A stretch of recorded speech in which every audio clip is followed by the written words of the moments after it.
Hey guys, so in today's video I'm going to do a new tropical update video because we've actually started to see a bit more of an uptick in potential development in the kind of near future. The Atlantic, the NHC has a disturbance that they're monitoring just off the east coast. That they have a very low chance of development for it, 10% really between the next 2 to 5 days, 10% chance of development. Though they do say that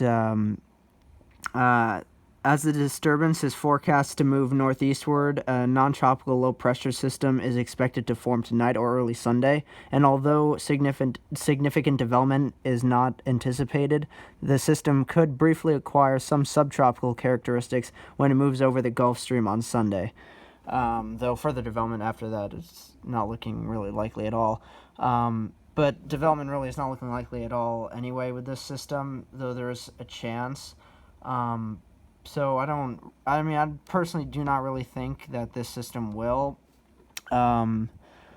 become anything, and I don't really think it will become anything subtropical because the part of the Gulf Stream it's really going over is a very small area generally, so, and it looks to form in this area, and really a very small part of that I believe is the Gulf Stream, so this probably will not form. Though, let's go and look at the Eastern Pacific, which actually has 3 areas of potential development. This disturbance 1 area, it says a broad area of low pressure located more than 1,000 miles southwest of the southern tip of the Baja California Peninsula is producing disorganized showers and thunderstorms. Environmental conditions could support some slow development of the system through early next week, with the disturbance while the disturbance moves generally westward. It doesn't have any chance of forming within the next 2 days, though within the next 5 days, a 30% chance of forming. And it does have a pretty good area that it's going to be moving into where it could develop. So there is somewhat of a chance that this could actually develop. And then there's this disturbance 2 area. I believe both these areas are actually new. I know this one is actually very new from I think just started monitoring it. This one I think they've been monitoring for maybe the past 1 to 2 days. So this area says an area of disturbed weather has developed a few hundred miles south of the southwestern coast of Mexico. Some slow development of this system is possible through early next week as it moves westward away from the coast of Mexico. Has a 10% chance of development within the next 48 hours, 30% chance within the next 5 days, and it has a very elongated area where it could potentially develop. So there is also somewhat of a chance that this could develop. Though we'll just have to keep an eye on this. And then this new area has a 20% chance of development within the next 5 days. There's no chance of development for the system in the next 2 days. It says another area of disturbed weather is forecast to form south of the coast of Mexico by the middle of next week. Additional development could then occur as the system moves west-northwestward parallel to the coast of Mexico. So we'll have to wait with this third disturbance NHC is watching for until around middle of next week to actually see the system really start to form and then slowly start to move into this area. And so we'll just have to see what the chances are for especially these 3 areas going into next week. So let's look at the models. Here's the GFS model. So let's just look at the this area. Let's see if we can zoom in. It's the best area to zoom into. Let's do the eastern U.S.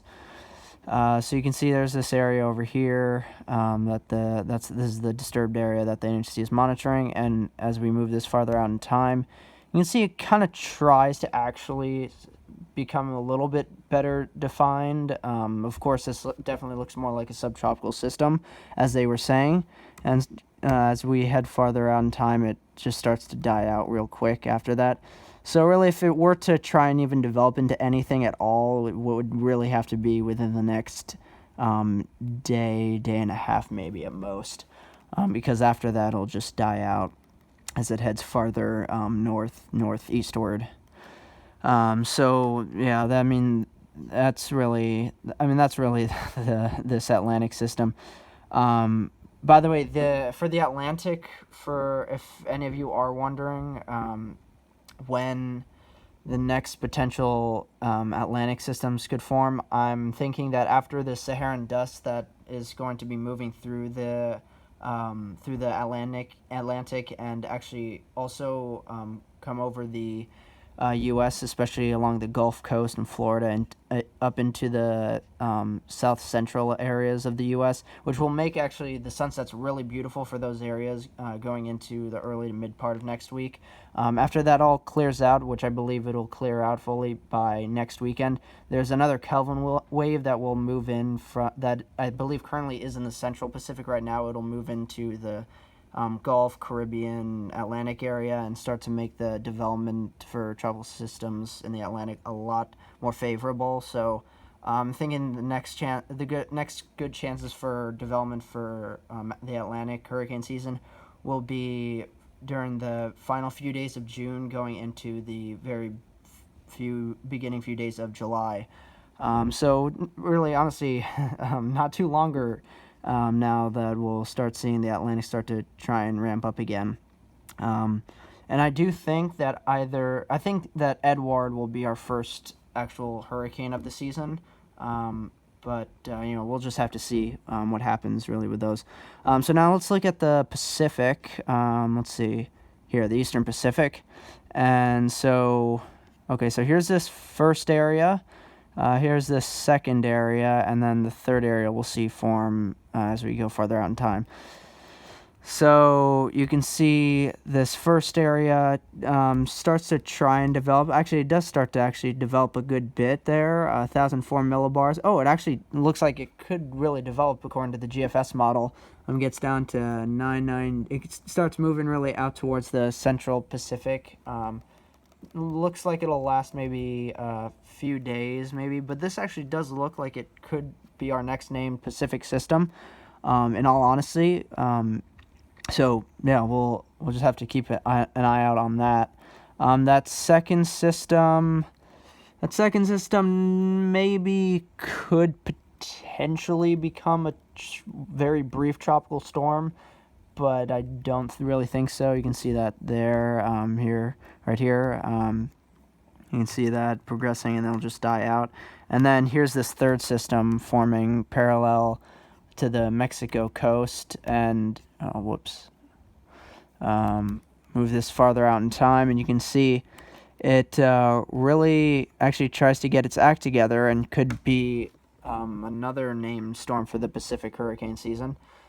So the Eastern Pacific hurricane season. So yeah, we'll have to keep an eye out on the Pacific, actually, because the Pacific does look like it will be getting some more activity very soon. Next week, we could see potentially 2 more systems for the Eastern Pacific hurricane season. And again, the Atlantic hurricane season, or the next named storms, most likely won't form until the very end of June, the final few days of June, into the very beginning of July, because of the fact that another Kelvin wave will move in and make the conditions a lot more favorable, on top of the fact that we already and still have very warm sea surface temperatures in the Gulf, Caribbean, the subtropics part of the Atlantic closer to home, the Bahamas, Florida area. And then, so we'll have to see about that. So that's that's really it for today's video, guys. I really hope you enjoyed. Please like, comment, subscribe below, and I'll see you guys in the next video. Bye.